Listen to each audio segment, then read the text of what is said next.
Hey everybody, how's it going? Welcome back to Copper Jacket TV. I've got a very important video for you guys today. I'm still sick as a dog, that's why I'm not in front of the camera, but this one is so important that it needs to be shared. And if you guys have anybody who has interest in this, please share it with them. California has just introduced a bill to basically register all firearms across the state every single year, just like you would register your automobile. So we're going to be talking today about a brand new bill from one of the worst senators in the state, Senator Portantino. This is going to be Senate Bill 1160, and we're going to cover it. So let's talk about what this bill is, what it does, and just how they can even possibly come up with anything new.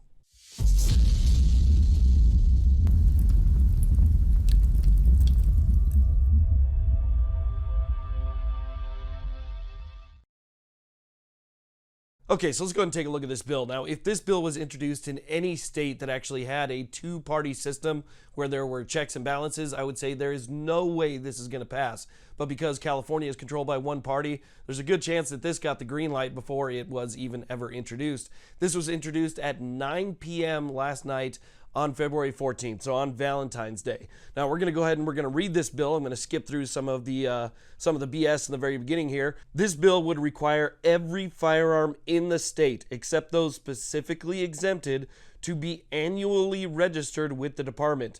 The bill would require the registrant to annually pay a fee as specified to be deposited into a special fund that is continuously appropriated to the department for the express purpose of carrying out the administration and enforcement of the firearm registry.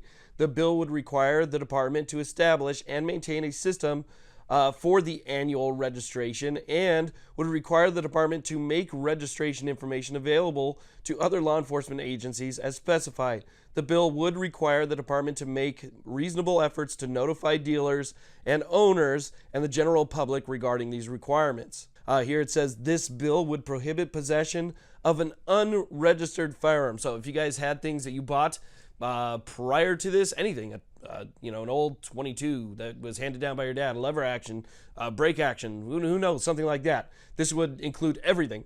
So it says again, this bill would prohibit possession of an unregistered firearm, a violation of which would be punishable as an infraction. Now I'm sure this is going to be amended to say that multiple infractions are obviously going to lead to higher penalties, misdemeanors and so forth. Now below in the bill, they list the definitions and procedures. It says annual registration shall be accomplished in a manner and form prescribed by the department. C, annual registration shall include the payment of an initial or renewal registration fee in an amount determined by the department. The department shall establish and collect the original and annual renewal fees for firearms registration required by this division. These fees shall not exceed the amount necessary to cover the costs incurred. So we don't even know what the fees are going to be yet. If it is considered a high administrative fee, you could be looking at an excessive amount depending on how many of these you actually own. So try and keep that in mind. We don't know yet. The department shall annually adjust these fees as necessary, which is basically telling you, hey, these are going to go up like your rent. Any person choosing not to register a firearm they own may surrender the firearm to any local law enforcement agency. So if you don't want to register it, they'd be happy to take it from you. I guess voluntary confiscation, is that what it's all about now? B, a firearm surrendered pursuant to this section shall, for purposes of this part, be deemed a nuisance and is subject to the provisions of sections 18,000 and 18,005. So basically, they're just going to destroy it.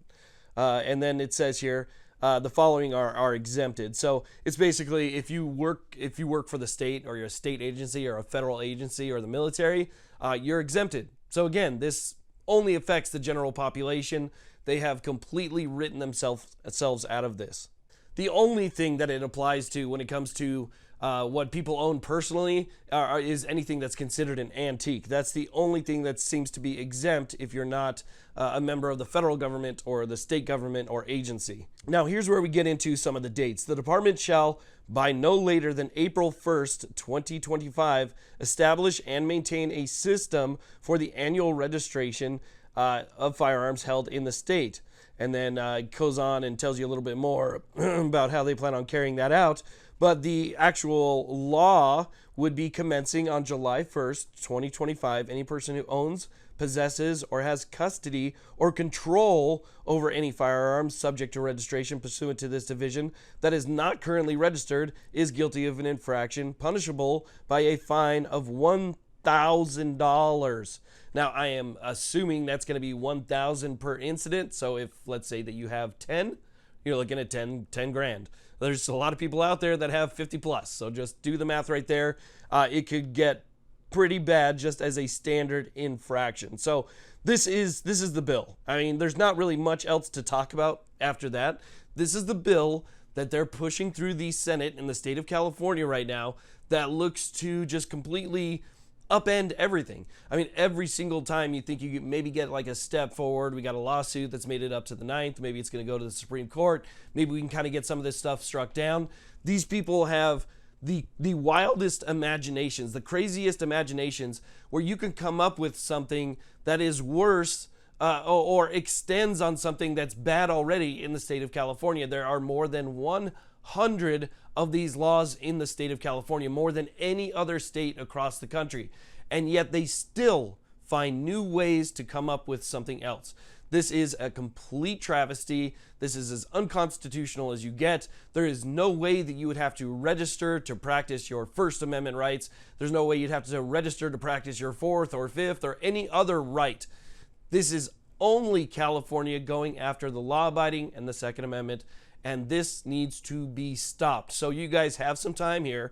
You know, again, this is on its way through the Senate, and then it needs to go through the rest of the process before it's signed. But now is the time to start making your voice heard. I know that it seems like nobody in that state listens to you. That doesn't matter. You still got to speak up. You got to speak up and let them know, hey, you know what? This is unacceptable. It's unconstitutional. And guess what? Once the lawsuits start flying in, and oh, believe me, they will, this is going to cost the state millions in legal fees and taxpayer-funded legal fees to defend, and it's indefensible.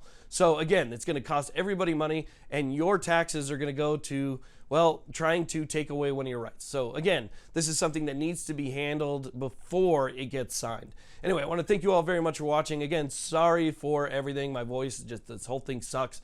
But hopefully I'll be back soon. Thank you all very much for watching. Again, please share this video, subscribe if you haven't yet already, and hit that alarm bell. That'll let you know when new videos come out. You guys have a great day.